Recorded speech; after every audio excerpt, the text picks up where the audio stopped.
Halo, selamat pagi teman-teman. Hari ini aku akan cerita bagaimana sih kejadian perang dari Quraisyah ya. Jadi perang ini terjadi pada tahun 627 Masehi. Jadi Bani Quraisyah ini adalah salah satu suku Yahudi yang tinggal di Madinah.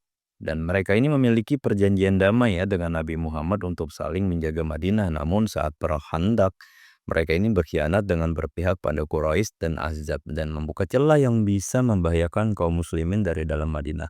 Seperti cerita sebelumnya ketika perang Khandaq itu kaum Yahudi ini, munafik ya. Jadi yang awalnya ikut pasukan Rasulullah, kemudian dia berbalik untuk mendukung pasukan musuh.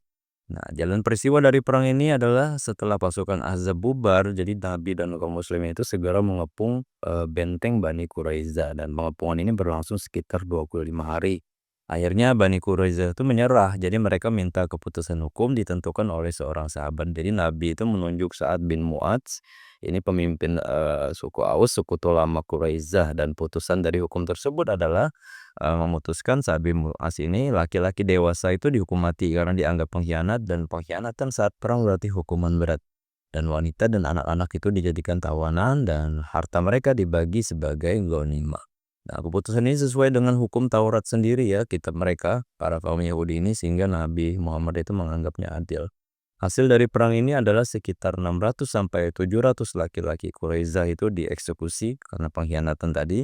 Pengkhianatan internal di Madinah berakhir sehingga kaum muslimin itu lebih aman dari ancaman dalam kota. Jadi ini menjadi pelajaran keras bahwa pengkhianatan dalam kondisi perang itu sangat berbahaya dan berakibat fatal. Intinya perang Bani Quraiza ini bukan sekedar peperangan, tapi penyelesaian terhadap pengkhianatan internal yang mengancam kelangsungan hidup kaum muslimin setelah perang Khandaq.